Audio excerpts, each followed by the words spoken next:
A wu ri ni ku tsundzuxa leswi eka video leyiwani ni xo ku yi nge teki na 3 minutes. Tsundzuka leswaku madimoni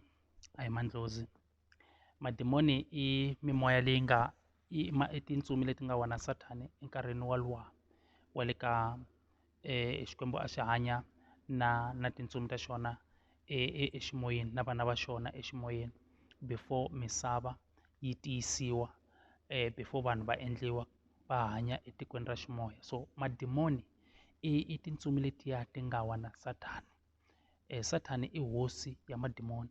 ene madimoni lama hinkwawo lama n'wi landzela ku ri tintsumi ta yena hi wona ma nga hundzuka madimoni. Now va le hansi kumbe madlozi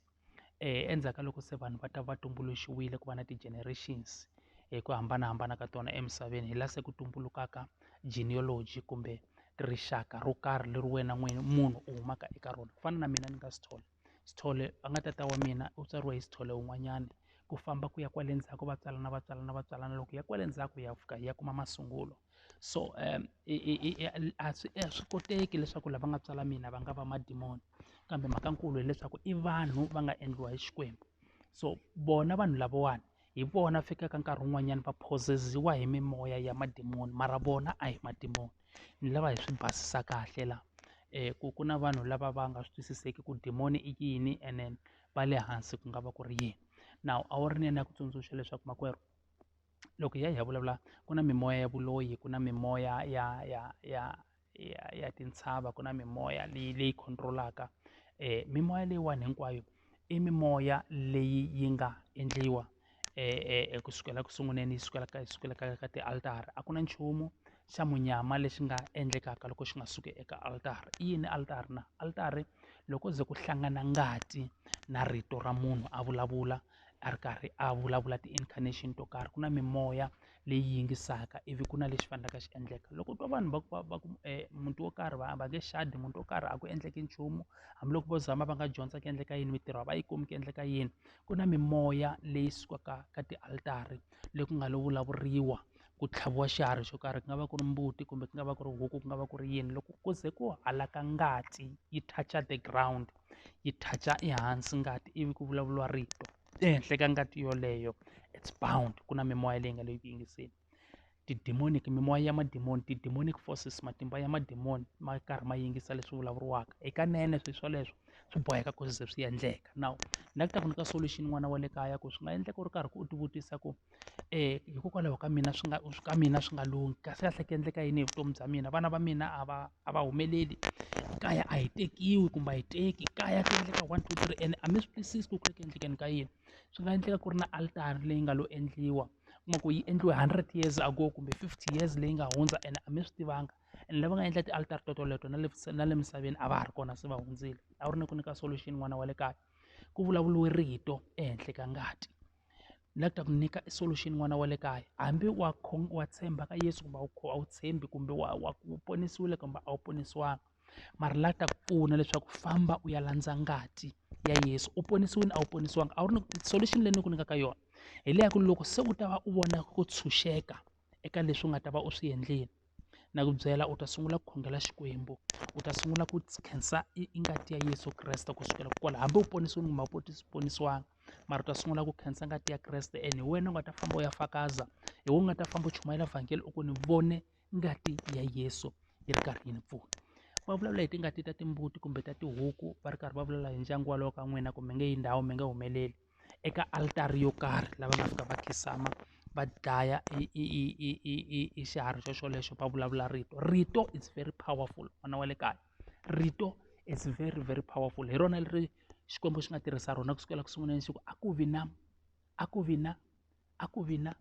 ku vonakala ku va kona mati a ma hambane ku va ma hlengeletana ndhawu yin'we ivi swi va kona i rito leri namuntlha u fanele ku tirhisa rona. Hi le solution famba u ya fika u endla altari leyintshwa endzeni ka xikhongelo xa 7 days u titsona swakudya ni ku rhuma swa ku famba u ya tlhantlha leswi a wu karhi u ti vutisa swa ku hikokwalaho ka yini swi nga endleki ekaya yo xaniseka ku hava nchumu na xin'we lexi endlekaka 7 days u karhi u rhamba ngati ya Yesu ku ni khansela ngati leyi ku nga vulavuriwa eka tialitari eka yona, eka magandzelo eka yona, hi vito ra matimba ra Yesu Kreste wa Nazareta. U vulavula rito, ivi wena u ya vitana ngati ya Yesu leyi nga ta famba ya khansela ngati leyi nga vulavuriwa 100 years ago. Hi leswi vulavuriwaka hi ku breaking of the curses,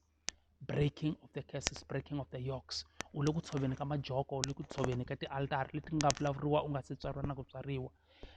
Loko ka u nga endli swilo swale, that is why ku ri na mhaka leyi va ngo i ku ponisiwa ka xintukulwana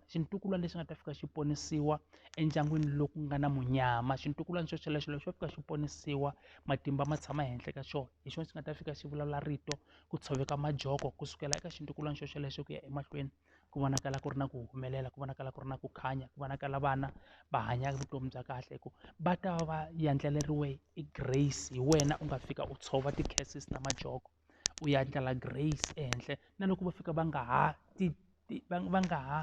ha tikiseleki ngopfu hi ku famba ngopfu va ya khongela, mara hikokwalaho ka grace leyi u nga ta va u fike u yi andlala, va ta famba va vona swilo swa vona swi khanya. Xikwembu xa hina xi hi pfuna. So vamakwerhu a hi hambaniseni, a hi tiveni ku hambana la ka swilo leswiwani, because ku na vanhu va ku tala fambaka va komba vanhu tintiho, va tiva waloyi ngopfu ematshan'wini ya ku vanhu va ya va twisisa swa ku valoyi a vo tiendla. Ku na valoyi lavawani i swilo leswi swi nga lo siyiwa emakaya, and loko u nga swi tirhisi swilo leswiwani swi famba swi ya ba wena swi ku tshembisa na ku dlaya. Valoyi a va loyi hi ku swi rhandza, va loya hi situation vamakwerhu. Va pfuka na vusiku hi ti-situation va zama ku sirhelela vutomi bya vona hi ku mimoya leya Satan, demonic forces letiya ti lava ku tirha. Now ni la na ku tsundzuxa n'wana wa le kaya leswaku wena nyimpi a wu yi lwi hi matlhari kambe u yi lwa hi rito. Famba u ya vitana ngati ya Yesu Kreste wa Nazareta, so tlhantlha hinkwaswo leswi nga vulavuriwa ehenhla ka vutomi bya wena, ehenhla ka vutomi bya vana va wena, ehenhla ka vamakwenu, ehenhla ka family ya n'wina hinkwayo ka angarhela. Xikwembu a xi ku pfuni ku ya emahlweni makwerhu.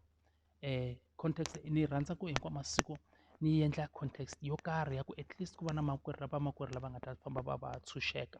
Xikhongelo xa 7 days u ri karhi u vitana vito ra Yesu, u ri karhi u mention hinkwaswo leswi lavaka swi endleka, u ri karhi u command mimoya hinkwayo leyi yi nga yona yi nga bind, yi nga rhumiwa leswaku yi ya aka endyangwini wa ka n'wina ku nga humeleli nchumu. U ri karhi u yi command-a hi vito ra matimba ra Yesu Kreste wa Nazareta. U ri karhi u yi command-a na laha u lavaka yi ya wela kona, loko u ri ku u yi teka yi khoma hinkwayo u yi chela kheleni ra ndzilo wa tihele, a swi vitana. Na ku byela after that prayer, after that session, after that 7 days, xi kona lexi u nga ta xi vona. Xikwembu a xi hi pfuni ku ya emahlweni. A wu ri ni ku byela ku vutomi bya hina hi byi vona hi ri karhi hi byi hanya physical, kambe mhakankulu i ku hi la tinyimpi ta matimba ngopfu emoyeni. A hi nga kala hi nga endli nchumu loko ku nga ri na intervention ya ximoya. Hi lweriwa hi tintsumi ta Xikwembu, hi lweriwa hi ti-guardian angel leti Xikwembu xi nga hi hlawulela tona ku va ku ri tona ti hi khanyiselaka masiku hinkwawo. Xikwembu xi hi pfuna ku ya emahlweni. A Kreste Yesu wa Nazareta, amen.